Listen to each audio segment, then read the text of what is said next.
c'est qu'il pas fin de tirer ça de l'huile là, et là nous peut cause une dizaine de tonnes d'huile. Ça de l'huile là, il est beaucoup moins lourd que de l'eau, et obviously il pourrait monter un jour ou l'autre, s'il peine des affaires, il nous pas connaît, et il pourrait monter, et il y a de l'huile, surtout l'hydraulique de ce type, qui est extrêmement toxique, qui est aussi dangereux que ça heavy fuel oil là, et là, donc, nous pouvons commettre un deuxième crime contre l'environnement. Il finit faire lui, il finit commettre lui. Qui c'est là qui pourrait répondre là? Ça, c'est la question. Et il y a aussi énormément de conséquences environnementales sur le sabotage d'un bateau comme le Wakasho. Moi, je connais l'impact des motos lourds, c'est une affaire qui peut causer, mais il y a les autres affaires. Il y a par exemple la peinture anti-fouling, qui n'a appliqué le 300 mètres par 50 mètres, qui est énorme sa surface là. Et c'était la peinture qui t'y fait renouveler récemment, bateau de chalon cal sèche, et c'est la peinture qui dure généralement 5 ans. C'est la peinture qui self-polishing, c'est un poison ça, hein? C'est un poison qui empêche ban gaumon, ban huîtres, toute qualité d'histoire pousse l'eau là, ça même qui garde la coque du bateau propre. C'est un poison. Et quand il self-polishing, ça veut dire qu'il y a une tendance pour sortir par lui-même.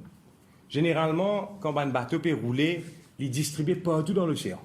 Mais là, depuis qu'il nous coule ça, il peut sortir tout au même endroit dans la location que fin coule.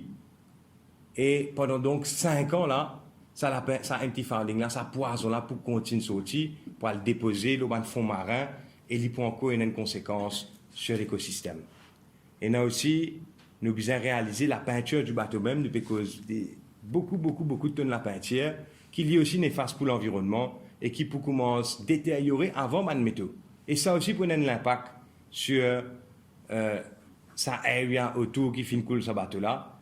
Donc, ce qui nous peut demander, une coule à 2800 mètres, il n'est pas pour évident pour le monitorer ça.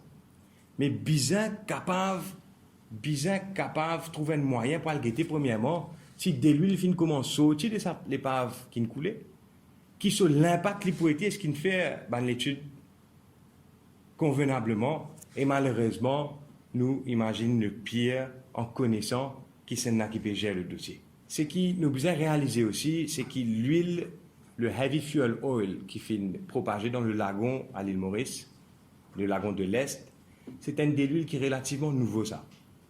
Appelle ça un very low sulfur oil, fuel oil, VLSFO.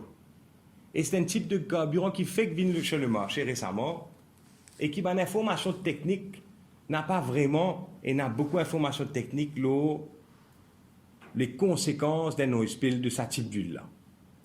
Et dans le cas européen, que la température de l'eau nettement différente de la température, nous peut causer 2 degrés, 12 degrés, et pas dans de l'eau tropicale. N'a pas existe alors aucun test case pour sa qualité de l'huile là, very low sulfur fuel oil qui est là dans de l'eau tropicale. Et quand on n'a aucun data qui nous capable comparer relay, ça veut dire qu'il nous pas connaît qui conséquences exactes pour nous l'écosystème, l'eau nous ban mangrove, l'eau nous la plage, l'eau nous récif. D'autant plus de raisons de approcher ce problème-là avec beaucoup plus de précautions et d'autant plus de raisons de mettre le paquet sur le nettoyage et l'enlèvement de sa dédule-là, vu qu'il nous pas connaît exactement qui sur l'impact réel.